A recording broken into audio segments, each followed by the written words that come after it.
बाजारों के अंदर लोअर लेवल से बाइंग आई है। 85-60 के स्तर पर निफ्टी आ चुका है और इनफैक्ट जो बाइंग आई है बाइंग बैंकिंग सेक्टर लेकर आई है। अभी अभी खबर आई है कि पहले चरण होगा, यानी कि 12 से 15 हजार करोड़ रुपए के फंड इन्फ्यूजन की घोषणा शायद आज हो जाए और इसी के ट्रिगर के बाद एक एक बाइंग बैंकिंग स्पेस में है। सिंडिकेट बैंक करीब 1% ऊपर, पीएनबी 2.5% ऊपर, इसके अलावा एसबीआई करीब 0.5% ऊपर, बीओबी करीब 2% ऊपर, यूनियन बैंक करीब 0.5% ऊपर। हालांकि आईडीबीआई बैंक यहाँ पे फंड इन्फ्यूजन की कोई जरूरत नहीं, लेकिन फिर भी ये शेयर 0.5% करीब नीचे कामकाज कर रहा है। इसके अलावा केनरा बैंक 1% ऊपर। आप सबके चार्ट्स देखिए, एक का एक सब में बाइंग आई है और ये जो फैसला है ये कुछ ही देर में हो सकता है। ये आप खबर देख पा रहे हैं कि कुछ ही देर में 12 से 15 हजार करोड़ रुपए की पूंजी डलने, यानी कि फंड इन्फ्यूजन की या कैपिटलाइजेशन की जो खबर है उसकी घोषणा हो सकती है। रिएक्शन आपके सामने है। 136 के स्तरों पर कामकाज कर रहा है पीएनबी। मनोज, आप कुछ ऐड करना चाहेंगे इसमें?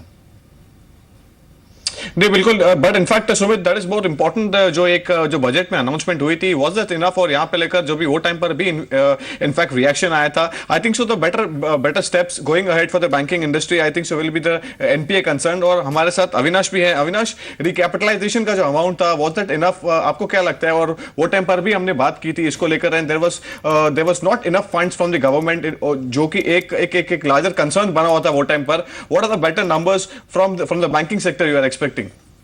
आई थिंक मनोज, मेरे ख्याल से रिकैपिटलाइजेशन पे एक अच्छी शुरुआत अगर होती है तो वही एक अच्छा पॉजिटिव सेंटिमेंट ट्रिगर माना जाएगा मार्केट्स के लिए।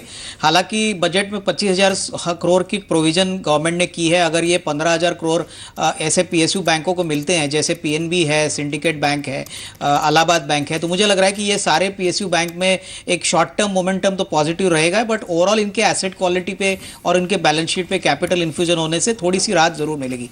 मुझे लग रहा है कि फर्स्ट क्वार्टर के जो नंबर्स आएंगे वहां पे सिलेक्टेड छोटे जो बैंक है वहां पे नेगेटिव सरप्राइज हो सकते हैं, लेकिन एसबीआई, पीएनबी या टिपिकली बैंक ऑफ बड़ौदा की बात करें तो यहां पे एसेट क्वालिटी पे in compare to previous quarter थोड़ी कम रहने की चांसेस है। Perfect. And you have seen a large reaction on the banking sector, और यहां पे जैसे सारे banks, SBI is higher, bank of Baroda is trading higher, और union bank as you can see काफी अच्छा सा एक्सपर्ट देखने मिला है। Although the IT is under performing और मार्केट को एक लल फेज में इन्फोसिस और टीसीएस लेके आ रहे हैं। इनफैक्ट आईटी सेक्टर पे बात कर लेते हैं। दो बड़े दिग्गज की अर्निंग्स अनाउंस हो गई है। TCS and talking about Infosys, आज के जो नंबर्स आए थे, इनफैक्ट एक कंपैरिजन लेकर थोड़ी देर में हमारे सहयोगी रहेंगे मौजूद। टीसीएस स्टेबल नंबर्स, और यहां पे लेकर जो नो नेगेटिव सरप्राइज है उसको लेकर एक कंपैरिजन लेके आए हैं सुमित और संदीप हमारे साथ। Over to you Sandeep and Sumit. But Sumit, very quick reaction, आप कौन से स्टॉक के बारे में इनफैक्ट ऑल राइट, सो कुछ ही देर में सुमित और संदीप और जुड़ेंगे हमारे साथ। बट अविनाश, ये जो दो आईटी जो दिग्गज के जो अनाउंसमेंट्स हुए हैं अर्निंग्स को लेकर, आपको क्या लगता है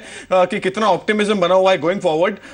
TCS numbers first of all will begin a very quick comparison between TCS and Infosys. Manoj, आपने सही कहा कि टीसीएस ने कोई नेगेटिव सरप्राइज नहीं था, स्टेबल नंबर्स थे और आउटलुक भी थोड़ा मीडियम टू अच्छा पॉजिटिव ही दिया है, और इनका प्रॉफिट ग्रोथ मार्केट के उम्मीद से काफ़ी बेहतर था। इनफैक्ट इबिटा मार्जिन्स में भी जो मैनेजमेंट कमेंट्री ने कहा है 27-28% की आउटलुक वो मेंटेन करेंगे, तो डेफिनेटली टीसीएस ने पॉजिटिवली सरप्राइज किया। लेकिन आज जो इन्फोसिस के नंबर आए, अगर हम इनको कंपेयर करें तो बहुत ही बड़ा नेगेटिव सरप्राइज इनके टॉप लाइन में देखने को मिला। टॉप लाइन गिर चुका है। इनफैक्ट गाइडेंस भी जो अगले साल का है वो उन्होंने 1.5% से रिड्यूस किया है, जो मेरे ख्याल से काफ़ी नेगेटिव होगा। मेरे ख्याल से जो कमेंट्री अभी इन्फोसिस के कॉन्फ्रेंस कॉल में आई है उससे यही लगता है कि आने वाले क्वार्टर्स भी काफ़ी चैलेंजिंग रहेंगे। तो मेरे ख्याल से कंपेयर टू इन्फोसिस, टीसीएस ने नंबर्स तो बेहतर दिखाए, लेकिन इन्फोसिस मार्केट फेवरेट है, और जब भी इन्फोसिस ऐसे खराब नंबर या अच्छे नंबर दिखाता है तो वो पूरे सेक्टर या का माहौल खराब कर देता है। तो आगे फ्रंटलाइन आईटी कंपनीज में थोड़ा सा कॉशियस रहने की ही राय रहेगी। Sure. In fact, TCS is trading lower, और यहाँ पे लेके एक ट्रेड में 68 रुपीज लोअर TCS ट्रेड कर रहा है 2470 ऑड लेवल। बट हमारे साथ सुमित जुड़े हुए हैं। Sumit, there is a wide comparison between TCS and Infosys, जैसे अविनाश बता भी रहे थे। यहाँ पे एक largest stable set of numbers TCS ने रिपोर्ट किए हुए हैं बारिंग इन्फोसिस। आप कौन से स्टॉक के बारे में इंफॉर्मेशन देने वाले आज? लकीली आज मेरे पास टीसीएस है मनोज। आज एटलीस्ट मैं इन्फोसिस पे नहीं हूँ। पिछली बार मेरे पास इन्फोसिस था, इस बार टीसीएस है, लेकिन मेरे पास टीसीएस के केस में इस बार एक अपर हैंड जरूर मिला है मुझे, क्योंकि टीसीएस के नंबर्स कंपेरेटिवली इन्फोसिस से काफ़ी बेटर दिखाई पड़ रहे हैं। पहली चीज़, अनुमान से बेहतर नंबर दिए, यहीं पर इन्फोसिस ने शुरुआत कर दी अनुमान से खराब नंबर्स के साथ, लेकिन टीसीएस एटलीस्ट अपर हैंड शुरुआत से बना के चलेगा कि एक अच्छे नंबर दिए। क्या कहेंगे आप संदीप? बिल्कुल, दोनों कंपनी को मुनाफे में अगर आप देखिए क्वार्टर ड्रॉप आया था, लेकिन इन्फोसिस के केस में देखें जो ड्रॉप था वो बड़ा था एज कम्पेयर टू अगर आप टीसीएस की बात करें। तो कहीं ना कहीं मैं भी टीसीएस को सपोर्ट करूंगा, क्योंकि इन्फोसिस के फेवर में कोई ज्यादा पॉइंट नजर आ नहीं रहा। रादर इसके अलावा आय का पॉइंट भी हमारे फेवर, मतलब मेरे फेवर में ज्यादा है। 3% की ग्रोथ आय पॉइंट में मैं दिखाई, मतलब टीसीएस दिखाई है 3% की, वहीं कंपेरेटिवली इन्फोसिस करीब 1.5% की क्यू ऑन क्यू ग्रोथ है। इतना बड़ा सेटबैक इन्फोसिस के लिए एटलीस्ट ये नहीं है जितना बड़ा गाइडेंस है। क्या कहेंगे कि ये उतनी बड़ी दिक्कत नहीं थी जो पहले दो आंकड़े हैं, बाद के आंकड़े और ज्यादा खराब हो सकते हैं। बिल्कुल, नंबर्स डिसअपॉइंटिंग थे और उसके साथ साथ आइसिंग ऑन द केक अगर आप कहें गिरावट के लिए, तो वो कहीं ना कहीं जो गाइडेंस थी उसी ने इसका काम किया। इनफैक्ट अगर आप एबिट मार्जिन की बात करें तो टीसीएस से ज्यादा गिरावट इसमें देखने को मिली है।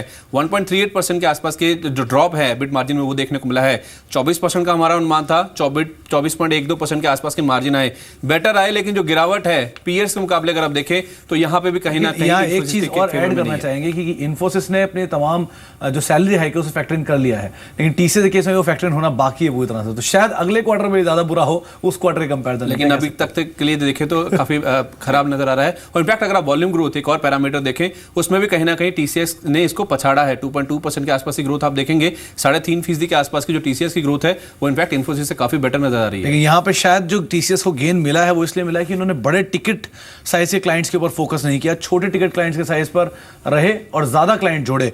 इन्फोसिस का फोकस बड़े क्लाइंट पे था, इसीलिए शायद उनका client number of client addition जो वो कम है, लेकिन टीसीएस के केस में नंबर ऑफ क्लाइंट एडिशन ज्यादा है। इनफैक्ट ये पॉजिटिव मैंने ढूंढने की कोशिश करी है। 10 करोड़ और 1 करोड़ के जो ग्राहक उनके एडिशन हुए हैं, काफी सारे ऐसे आपको सेगमेंट दिखेंगे 20 करोड़ या तो फिर 50 करोड़, 5 करोड़ वाले या 2 करोड़ वाले, जहां पे या तो फिर स्टेबल रहे हैं क्लाइंट एडिशन या तो फिर उनमें गिरावट देखने को मिली है। ये मैंने पॉजिटिव मैंने इसमें से निकाले। लेकिन टीसीएस के केस में जो इतने टाइम तक बड़ा कंसर्न बना रहा था वो था एट्रिशन, एटलीस्ट वो स्टेबल हो गया है, सबसे अच्छी चीज है। इन्फोसिस के केस में ये दोबारा बढ़ना शुरू हुआ है। दो अभी एक क्वार्टर में कहना काफी जल्दी हुआ कि ये सही में बढ़ना शुरू हो गया कि नहीं, लेकिन एटलीस्ट इस क्वार्टर के लिए कह सकते हैं कि हाँ एट्रिशन के अंदर जरूर बढ़ा देखने बिल्कुल ये ट्रेंड नहीं है, क्योंकि Q4 में गिरावट आई थी, लेकिन Q1 में जिस तरह से फिर से एट्रिशन बढ़ा है वो एक कंसर्निंग फैक्टर है। तो एक के बाद एक आप देखिए जितने भी पैरामीटर्स हैं, नंबर्स कहीं ना कहीं खराब देखने को मिल रहे हैं। जी, ग्रोथ यूएस यूके ईयू में जरूर देखने को मिले, लेकिन दोनों ही चीजों में चाहे इन्फोसिस और टीसीएस दोनों में एक चीज जरूर कॉमन रही है, सबने ये बात बोली है कि ब्रेक्सिट का इंपैक्ट जो है अभी पूरा फैक्टर इन नहीं है, शायद आने वाले टाइम में देखने को मिले। तो ये अभी तक का आंकड़ा है, आगे शायद ज्यादा बड़ा कंसर्न रह सकता है ब्रेक्सिट को कंसीडर करते हैं। अगर ब्रेक्सिट के बिना ऐसे नंबर आता, अगर ब्रेक्सिट का इंपैक्ट आएगा तो कैसे देखने को मिलेगा, वो शायद इन आंकड़ों में साफ तौर पे देखने को मिल रहा है। कांस्टेंट करेंसी टर्म्स में जो आय ग्रोथ का गाइडेंस है उसे कंपनी ने घटाया है। इनफैक्ट 11.5 से 13.5%, 11.5 से 13.5% का अनुमान था, 2% के आसपास का बैंड था, अब उसे घटाकर 10.5% से 12% किया है।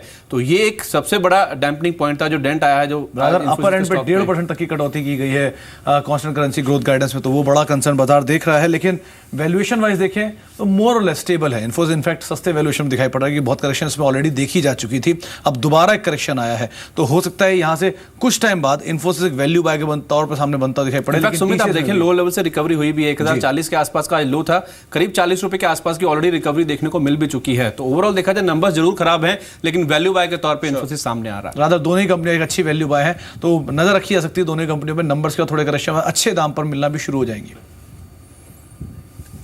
श्योर, एक बहुत ही इंपॉर्टेंट और एक बहुत ही fantastic comparison TCS versus Infosys आपने देखा जो संदीप और सुमित लेके आए थे। But most important takeaways from this was the Brexit thing, और यहां पे लेके ये भी देखना पड़ेगा कि आगे आने वाले क्वार्टर्स में कैसे ब्रेक्सिट का एक जो इंपैक्ट है वो पैन आउट होता है।